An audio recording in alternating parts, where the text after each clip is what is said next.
The village of Erindale, nestled deep within the arms of the Frostwood Forest, thrived in eerie harmony. Towering ancient oaks, their gnarled branches heavy with moss, formed a protective canopy, sheltering the village from the biting winds of the north. The air was thick with the mingling scents of pine and the faint, almost metallic tang of the nearby river, which the villagers believed held sacred blessings. Erindale was no ordinary village. It was a kingdom's spiritual heart, known for its hallowed shrine, dedicated to the eternal flame, an enigmatic entity said to watch over their prosperity. The villagers believed that as long as the flame burned within the shrine's stone hearth, they would be safe from famine, disease, and the terrors of the outside world. Presiding over this sacred place was High Priest Alaric, a man of unmatched charisma. Alaric was a figure of reverence, his presence both calming and unnervingly magnetic. His deep-set eyes, the colour of smouldering embers, seemed to pierce through one's soul, and his silvered voice carried a weight that demanded attention. For over a decade, he had guided the people of Erindale with wisdom, performing sacred rites and interpreting the will of the eternal flame. He was their moral compass, their confidant, and, at times, their judge. This was the day of the Harvest Festival, a grand celebration when villagers would offer their finest produce to the eternal flame. Beneath the dim glow of twilight, torches flickered as men, women, and children donned masks of woven vines and painted feathers, a tradition said to shield them from envious spirits. Yet, despite the jubilant singing and dancing in the square, there was an unspoken tension lingering in the air. Some whispered about the Queen, Lady Seraphine, whose arrival was eagerly anticipated. Widowed and grieving, she had chosen to retreat from public life months ago. Her re-emergence was said to bring a proclamation that would alter the kingdom's destiny. Others murmured about strange happenings near the shrine, shadows where there should be none, and whispers carried by the wind in a language no one could understand. And as the bells tolled announcing the Queen's arrival, the eternal flame flickered, a sign it had never shown before. Alaric, standing tall by the shrine, smiled faintly. The warmth in his gaze was deceptive, hiding the cold, ancient hunger that churned within. Something was about to change, something that would shake the kingdom to its core. As the Harvest Festival reached its crescendo, the Queen's arrival cast a hush over the revelry. Lady Seraphine, radiant even in mourning black, descended from her gilded carriage, her emerald green eyes scanning the crowd with regal authority. The villagers bowed low, their masked faces pressed to the earth, but whispers rippled through the silence. She was thinner than before, her sharp cheekbones and tight-lipped expression betraying an inner struggle. At her side stood High Priest Alaric, his crimson ceremonial robes stark against the evening gloom. The villagers exchanged wary glances. It was unusual for the priest to accompany the Queen so openly, especially on matters outside the shrine. Yet, Alaric's confident stride suggested that whatever was about to unfold had already been carefully decided. The Queen ascended the wooden dais erected in the village square, her voice carrying with unexpected clarity over the crowd. "My people," she began, her tone firm despite the faint quiver in her hands. "This year's Harvest Festival marks not only the bounty of our land, but a union that will ensure our kingdom's future prosperity. As the eternal flame demands, balance must be restored. I, your Queen, have chosen to remarry." Gasps erupted from the crowd. The notion of their widowed queen remarrying was not entirely unexpected, but it was her next words that shattered the fragile peace. "I have chosen High Priest Alaric as my consort." The collective gasp turned into murmurs of disbelief. The priesthood had always been a station of celibacy and sacrifice, bound to the eternal flame above all else.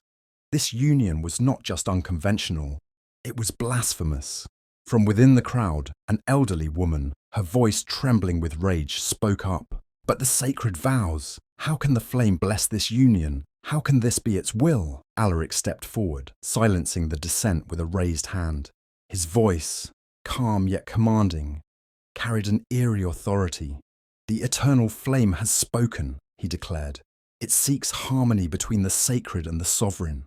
Our Queen's union with me is not a betrayal of tradition, but the fulfillment of prophecy, a prophecy long hidden within the sacred texts.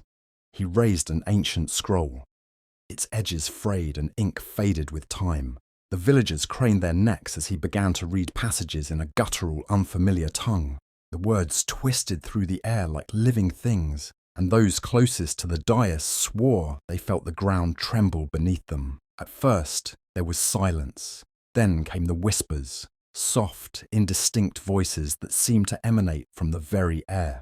The eternal flame in the shrine flared brilliantly, its glow turning from warm amber to a foreboding crimson. The villagers fell to their knees, unsure whether this was a sign of divine approval or impending doom. But not everyone was cowed. Among the onlookers was a young farmer, Ronan, whose skepticism burned hotter than his fear. Ronan had always found Alaric unsettling, too perfect, too polished. Now, the priest's sudden ascendancy reeked of manipulation. "This is wrong," Ronan whispered to his sister Mara, who clung to his arm with wide, frightened eyes. "The flame's never done this before. It's not a blessing, it's a warning." But Mara shook her head, her voice trembling. "If the Queen believes it, who are we to question? Do you want to be struck down as a heretic?" Ronan's defiance simmered, but he held his tongue. "Not here. Not now."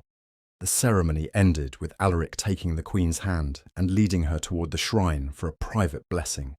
As the villagers dispersed, the tension among them thickened. Whispers spread like wildfire.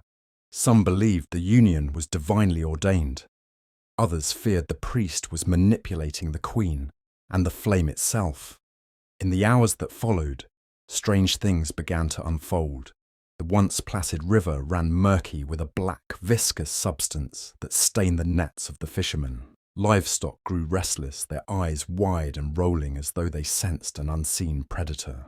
The woods, usually alive with the chatter of birds and rustling leaves, fell deathly silent. That night, Ronan's unease grew unbearable. He and Mara stole away to the shrine, determined to uncover the truth. By the flickering light of their lantern, they crept through the woods, their footsteps muffled by the thick moss underfoot.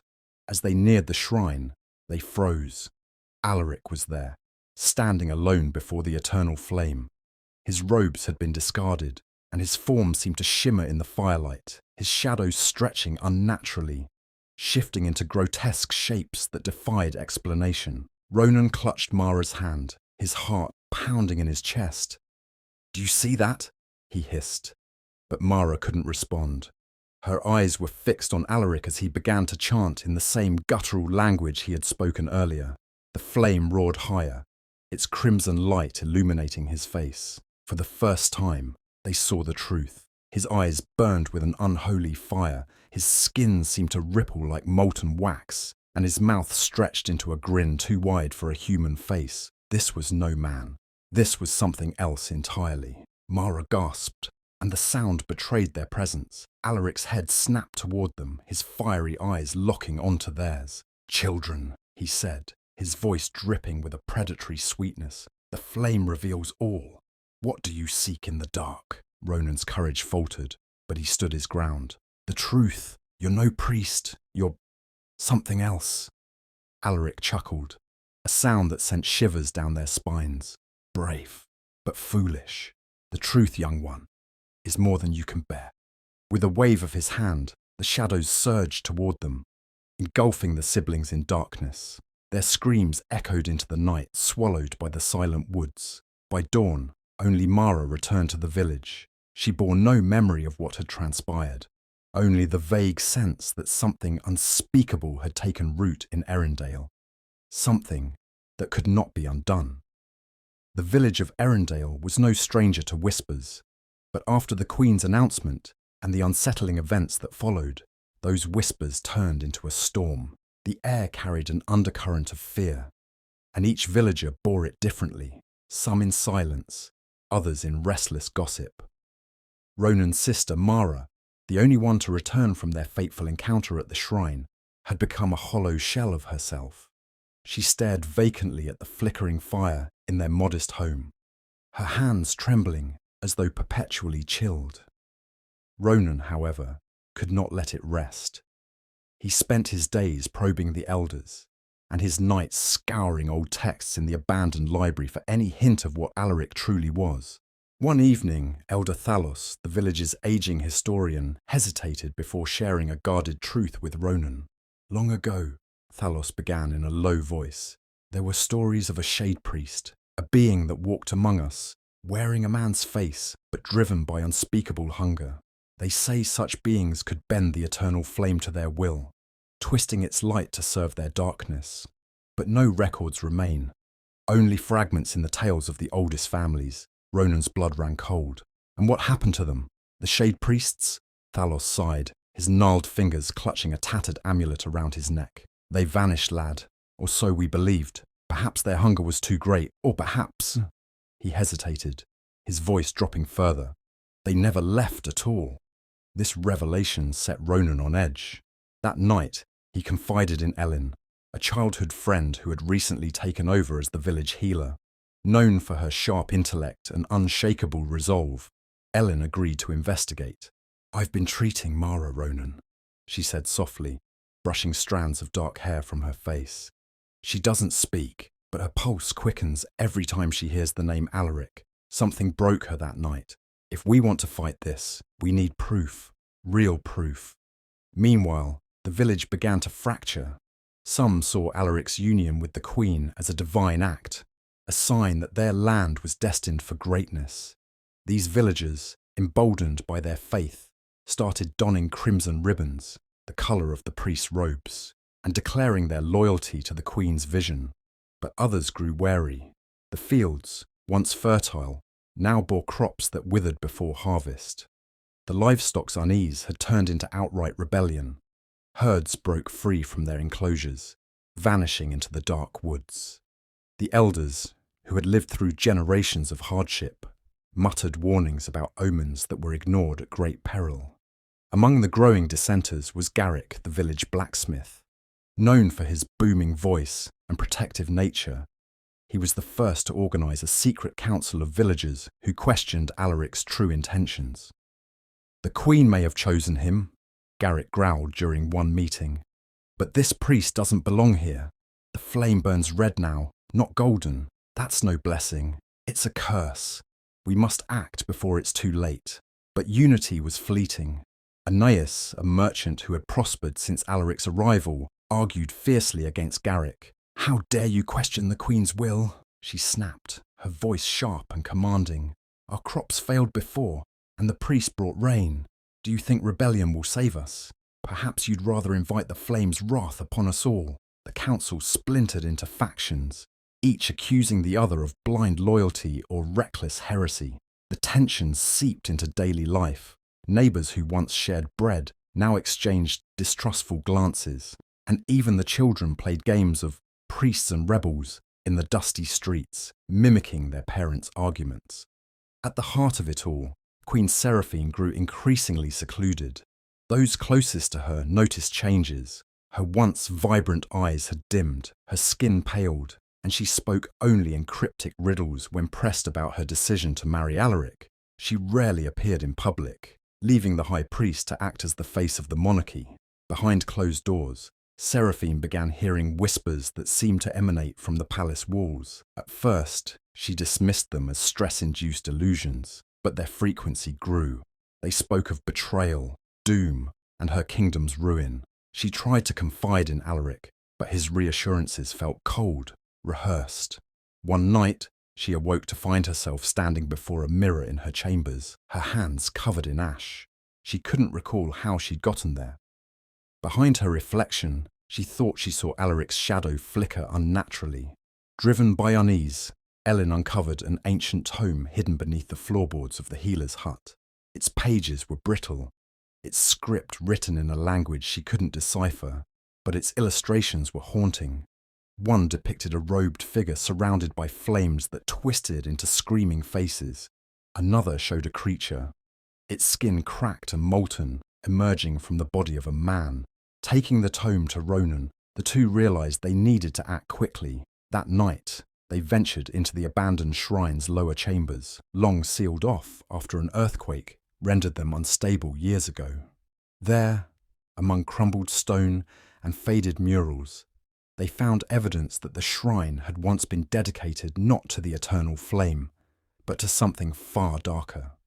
The murals depicted sacrifices, villagers bound and thrown into the fire, and a figure that bore an uncanny resemblance to Alaric at the centre of it all.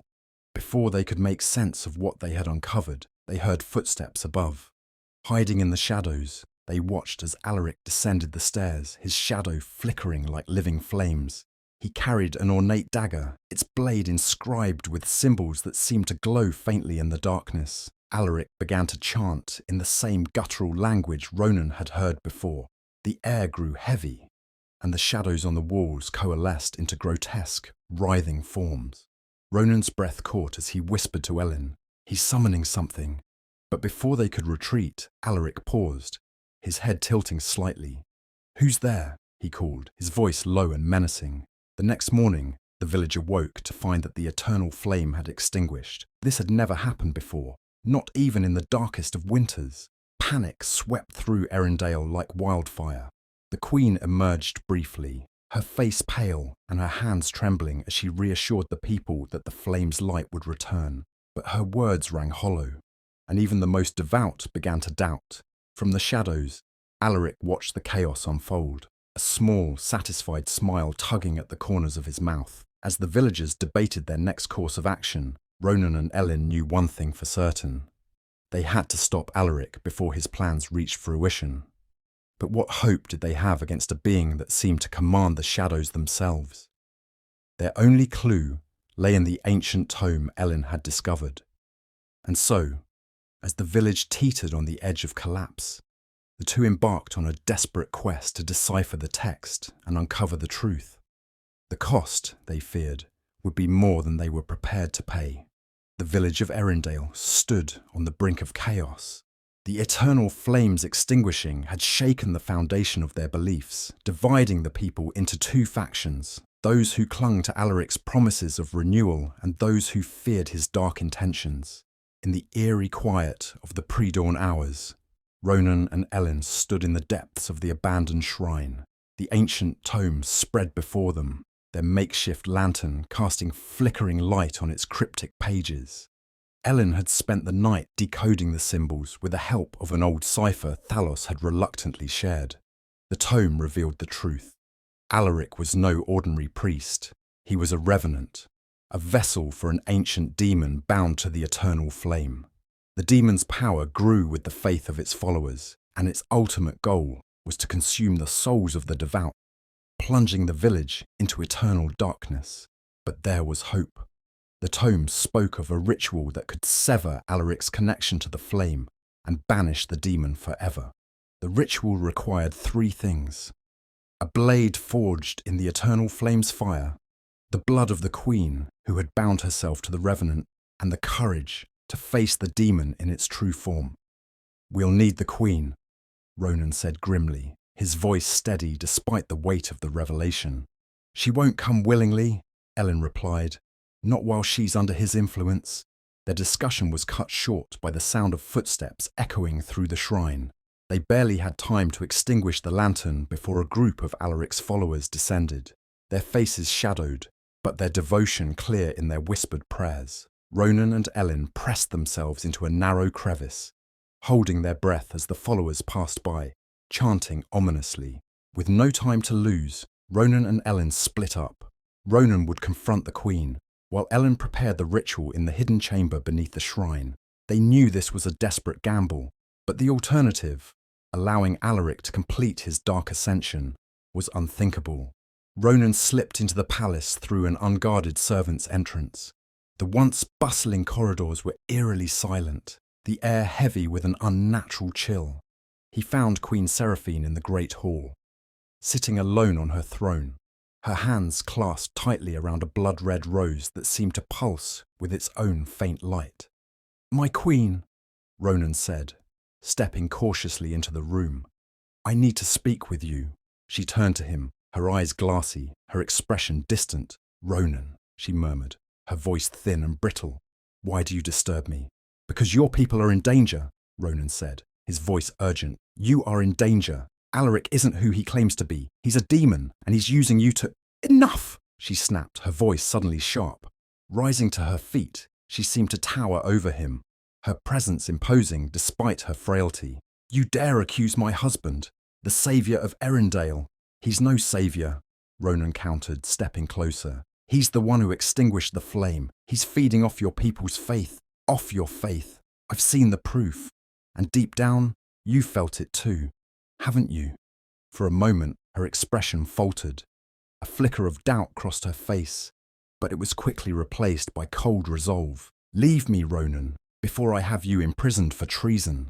"I'm not leaving without you," Ronan said firmly. Before she could respond, he took a step forward and grabbed her wrist. The moment their skin touched, the rose in her hand withered to ash, and she gasped, her eyes widening in shock. What have I done?" she whispered, her voice trembling. "You trusted the wrong man," Ronan said softly. "But it's not too late to make it right. Come with me." Meanwhile, Ellen had completed the preparations for the ritual. The blade forged in the eternal flame's fire had been retrieved from the blacksmith's forge, its edges gleaming with an otherworldly light. The shrine's hidden chamber was marked with protective sigils, and the air crackled with latent energy. As the first rays of dawn pierced the horizon, Ronan arrived with Seraphine. The queen looked pale and shaken, but resolute. "If this is the only way to save my people," she said, "then I will do what must be done." The three of them stood together in the chamber as Ellen began the incantation. The air grew heavy, the shadows deepening as the protective sigils flared to life. But before the ritual could reach its peak, Alaric appeared. His form was still human, but his shadows stretched unnaturally across the chamber walls, flickering like flames. "You dare defy me?" he growled, his voice resonating with a guttural echo. "Do you think your petty rituals can undo what has been set in motion?" "You won't take this village," Ronan said, stepping in front of Seraphine. "We won't let you." Alaric laughed, a sound that sent shivers down their spines. "Fools! I am this village.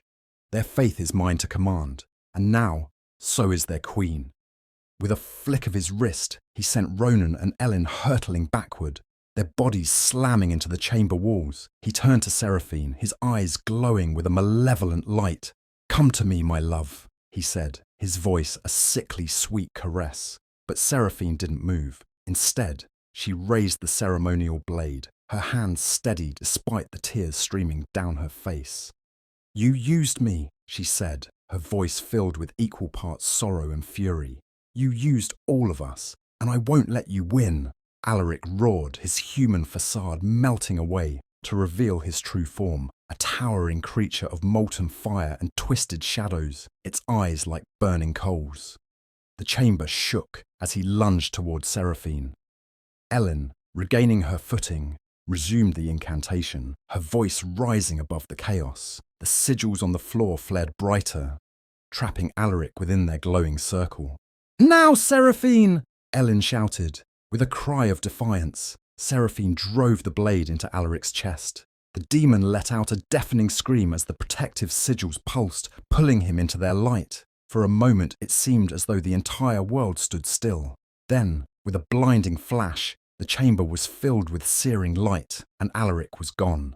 The eternal flame reignited, its golden light bathing the village in warmth. The people of Erindale gathered around it, their faces filled with hope and relief. Ronan, Ellen, and Seraphine emerged from the shrine, their bodies battered but their spirits unbroken. The queen addressed her people, confessing her mistake and vowing to rebuild their trust. Erindale had been saved, but the scars of Alaric's betrayal would linger. Still, the villagers knew that as long as they stood together, no shadow could extinguish their light again. The village of Erindale was still, the golden glow of the rekindled eternal flame casting long shadows over the cobblestone square. The air, once thick with fear and despair, now carried a fragile sense of relief and renewal. Yet the silence wasn't entirely peaceful. It was the heavy quiet of a community reckoning with its scars. Queen Seraphine stood before her people, her regal demeanour dimmed by exhaustion but not broken. Her voice trembled as she spoke, not from fear, but from the weight of her confession. "I failed you," she began, the admission cutting through the crowd's murmurs like the blade that had pierced the revenant. "I was deceived, blinded by promises of salvation and power, but I see now that true strength lies not in one person's rule, but in the bond we share as a people." The villagers, many of whom had doubted her sincerity, saw the pain etched in her face and the earnestness in her words. Slowly, murmurs of forgiveness began to ripple through the crowd. Ronan, standing at the edge of the gathering, caught Seraphine's eye and gave her a nod of quiet encouragement. Ellen, meanwhile, tended to the shrine. The chamber that had been the site of their final stand was a wreck of scorched stone and shattered sigils. Yet, the eternal flame burned brighter than ever. As she placed the ancient tome back into its protective casing, she felt a strange mix of relief and unease. The knowledge contained within was dangerous, yet it had been their salvation. For now, it would remain hidden, guarded by those who had proven themselves worthy. Ronan approached her as she worked, his expression grim but grateful. "You saved us," he said simply. "We all did," Ellen replied. "But it came at a cost. This village will never be the same." "That's not entirely a bad thing," Ronan said. "Change is painful, but it's necessary. Maybe now we can rebuild something stronger, something real." The two shared a quiet moment of understanding before returning to their tasks. There was much to do, and though the threat had passed, the wounds Alaric had left behind would take time to heal. The days turned to weeks, and Erindale began to rebuild. The villagers worked together to repair the damage, both physical and emotional. Traditions were re-examined, old divisions bridged. For the first time in generations, the eternal flame became a symbol of unity rather than blind devotion. Seraphine stepped down as queen, a decision she made with a heavy heart but unwavering conviction. "I cannot lead you," she said during her final address, "but I will stand beside you as we create a new way forward." The villagers elected a council of elders to guide them, a choice that reflected their growing belief in shared responsibility. Ronan and Ellen found themselves at the heart of these changes. Ronan took on the role of a mentor, teaching the next generation the importance of courage and questioning.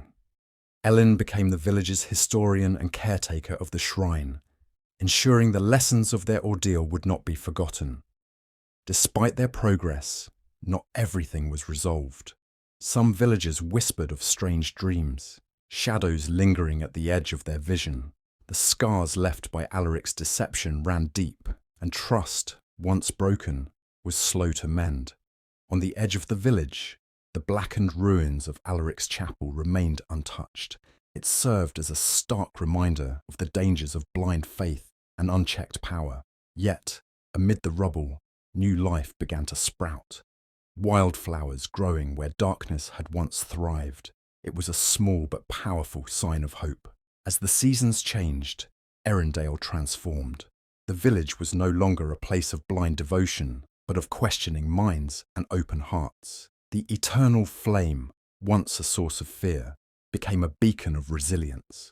The people learned to rely not on the promises of one leader, but on the strength they found in one another.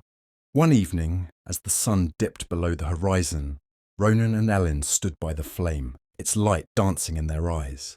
"Do you think it's over?" Ronan asked, his voice low. Ellen shook her head. "No.